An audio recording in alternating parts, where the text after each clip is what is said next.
हर हर महादेव। आज हम सुनेंगे श्रावण मास की कथा का 5वां अध्याय। ईश्वर बोले, हे संत कुमार, करोड़ पार्थिव लिंगों के महात्म्य या पुण्य का वर्णन नहीं किया जा सकता। जब मात्र एक लिंग का महात्म्य नहीं कहा जा सकता तो फिर करोड़ लिंगों के विषय में तो कहना ही क्या है। मनुष्य को चाहिए कि वह 1,00,000 लिंग बनाए या 1,000 लिंग, नहीं तो केवल एक लिंग बनाने से भी मेरी सन्निधि मिल जाती है। षडाक्षर मंत्र से 16 उपचारों के द्वारा भक्तिपूर्ण मन से भगवान शिव की पूजा करें। ग्रह यज्ञ के साथ उद्यापन करना चाहिए, उसके बाद होम करना चाहिए और ब्राह्मणों को भोजन कराना चाहिए। हे संत कुमार, इस अनुष्ठान को करने वाले की अकाल मृत्यु कभी नहीं होगी। यह व्रत बांझपन को दूर करने वाला, सभी विपत्तियों का नाश करने वाला और सभी संपत्तियों की वृद्धि करने वाला है। मृत्यु के बाद वह मनुष्य कल्प पर्यंत तक मेरे समीप कैलाश पर वास करता है। जो मनुष्य सावन मास में पंचामृत से अभिषेक करता है, वह सदा पंचामृत का पान करने वाला, गोधन से संपन्न, अत्यंत मधुर भाषण करने वाला और मेरा अत्यंत प्रिय होता है। जो इस मास में अन्न का दान और अनुदान व्रत करने वाला होता है, वह व्रीहि आदि सभी प्रकार के धान्यों का अक्षय निधि स्वरूप हो जाता है। पत्तल पर भोजन करने वाला श्रेष्ठ मनुष्य स्वर्ण पात्र में भोजन करने वाला और शाक को त्याग करने से शाक करता हो जाता है। सावन मास में केवल भूमि पर सोने वाला कैलाश में निवास प्राप्त करता है। इस मास में एक भी दिन प्रातः स्नान करने से मनुष्य को एक वर्ष स्नान करने के फल का भागी कहा जाता है। इस मास में किसी तीर्थ क्षेत्र में सूर्य ग्रहण, चंद्र ग्रहण के अवसर पर 1,00,000 जप से जो सिद्धि होती है, वह इस मास में एक बार के जप से ही हो जाती है। अन्य समय में जो 1000 नमस्कार और प्रदक्षिणाएं की जाती है, उनका जो फल होता है वह इस मास में एक बार करने से ही प्राप्त हो जाता है। मुझको प्रिय सावन मास में वेद पारायण करने पर सभी वेद मंत्रों की पूर्ण रूप से सिद्धि हो जाती है। श्रद्धा युक्त होकर इस मास में 1,000 बार पुरुष सुकत का पाठ करना चाहिए। वह कलयुग में उसका चौगुना पाठ करना चाहिए, अथवा वर्ण संख्या का 100 गुना पाठ करना चाहिए, अथवा वह करने में असमर्थ हो तो आलस्यहीन होकर मात्र 100 पाठ करने चाहिए। ऐसा करने वाला मनुष्य ब्रह्म हत्या आदि पापों से मुक्त हो जाता है, इसमें कोई भी संदेह नहीं है। गुरु पत्नी के साथ संसर्ग पाप के लिए यह महान प्रायश्चित है। इसके समान पुण्यप्रद, पवित्र या पाप नाशक कुछ भी नहीं है। पुरुष सुकत के जप के बिना इस मास में एक भी दिन व्यतीत नहीं करना चाहिए। जो मनुष्य इस फल को अर्थवाद कहता है, वह नरकगामी होता है। इस महीने में समिधा, चारु, तिल और घृत से ग्रह होम यज्ञ करना चाहिए और मेरे रूप की भली भांति ध्यान आदि करके धूप, गंध, पुष्प, नैवेद्य आदि से पूजा करनी चाहिए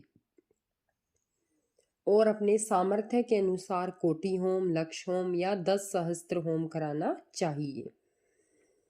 हे संत कुमार, इसके बाद अब मैं वारों के व्रतों का वर्णन करूंगा, आप ध्यान से सुनिए। हे अनग, उनमें सर्वप्रथम मैं आपको रविवार का व्रत बताऊंगा। इस संबंध में लोग एक प्राचीन इतिहास को बताते हैं। प्रतिष्ठानपुर में एक सुकर्मा नामक द्विज था। वह दरिद्र, कुप्रपण, भिक्षावृत्ति में लगा रहता था। एक बार वह धान्य मांगने के लिए घूमते घूमते नगर में गया। उसने किसी एक गृहस्थ के घर में मिलकर रविवार का उत्तम व्रत करते हुई स्त्रियों को देखा। तब उसे देखकर वे स्त्रियां परस्पर कहने लगी कि इस पूजा विधि को शीघ्रता पूर्वक छिपा लो। इस पर वह विप्र उन स्त्रियों से बोला, हे श्रेष्ठ स्त्रियों, आप लोग इस व्रत को क्यों छिपा रही हैं? समान चित्त वाले सज्जनों के लिए परमार्थ ही स्वार्थ है। मैं दरिद्र हूँ, मैं दुखी हूँ, इस श्रेष्ठ व्रत को सुनकर मैं भी इसे करूंगा। अतः आप लोग इस व्रत का विधान और फल मुझे अवश्य ही बताएं। स्त्रियां बोली, हे द्विज, इस व्रत के करने में आप उन्माद और प्रमाद करेंगे अथवा भूल जाएंगी अथवा इसके प्रति अनास्था रखने लगेंगे। अतः आपको यह व्रत कैसे बताऊं? उनकी यह बात सुनकर उनमें जो एक प्रौढ़ा स्त्री थी वह उस ब्राह्मण से व्रत तथा व्रत की विधि बताने लगी। हे ब्राह्मण, सावन मास के शुक्ल पक्ष के प्रथम रविवार को मौन होकर उठ करके शीतल जल से स्नान करें। उसके बाद अपना नित्य क्रम संपन्न करके पान के एक शुभ दल पर रक्त चंदन से सूर्य के समान पूर्ण गोलाकार 12 परिधियों वाला सुंदर मंडल बनाए। उस मंडल में रक्त चंदन से संध्या के सहित सूर्य का पूजन करें। उसके बाद घुटनों के बल भूमि पर झुककर 12 मंडलों पर अलग अलग रक्त चंदन, जपा कुसुम और उससे मिश्रित अर्घ्य श्रद्धा भक्ति पूर्वक सूर्य को विधिवत प्रदान करें और लाल अक्षत, जपा कुसुम तथा अन्य उपचारों से पूजन करें। उसके बाद मिश्री से युक्त नारिकेल के बीज का नैवेद्य अर्पित करके आदित्य मंत्रों से सूर्य की स्तुति करें और श्रेष्ठ 12 मंत्रों से 12 नमस्कार और प्रदक्षिणाएं करें। उसके बाद 6 तंतुओं से बनाए गए सूत्र में 6 ग्रंथियां बनाकर देवेश सूर्य को अर्पण करके उसे अपने गले में बांधे और पुनः 12 फलों से युक्त वायन ब्राह्मण को प्रदान करें। इस व्रत की विधि को किसी के सामने नहीं सुनाना चाहिए। हे विप्र, इस विधि से व्रत के किए जाने पर धनहीन व्यक्ति धन प्राप्त करता है, पुत्रहीन पुत्र प्राप्त करता है, कोढ़ी कोढ़ से मुक्त हो जाता है, बंधन में पड़ा व्यक्ति बंधन से छूट जाता है, रोगी व्यक्ति रोग से मुक्त हो जाता है। हे विपिंद्र, अधिक कहने से क्या प्रयोजन? साधक जिस जिस अभिष्ट की कामना करता है वह इस व्रत के प्रभाव से उसे सब मिल जाता है। इस प्रकार श्रावण के 4 रविवारों और कभी कभी 5 रविवारों में इस व्रत को करना चाहिए। इसके बाद व्रत की संपूर्णता के लिए उद्यापन करना चाहिए। हे विपिंद्र, आप भी इसी प्रकार से करें, इससे आपकी सभी कामनाओं की सिद्धि हो जाएगी। उसके बाद उन पतिव्रताओं को नमस्कार करके वह ब्राह्मण अपने घर आ गया। उसने जैसा सुना था उसी विधि से उस व्रत को संपूर्ण किया। अपनी दोनों पुत्रियों को भी वह विधि बताई। उस व्रत के सुनाने मात्र से, शिवजी के दर्शन से तथा उसके पूजन के प्रभाव से वे कन्याएं देवांगनाओं के सहश हो गई। उसी समय से उस ब्राह्मण के घर में लक्ष्मी ने प्रवेश किया और वह अनेक उपायों तथा निमित्तों से धनवान हो गया।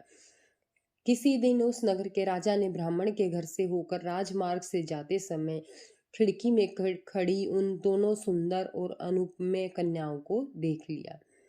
तीनों लोकों में कमल, चंद्रमा आदि जो भी सुंदर वस्तुएं हैं उन्हें वे दोनों कन्याएं अपने शरीर के अवयवों से तिरस्कृत कर रही हैं।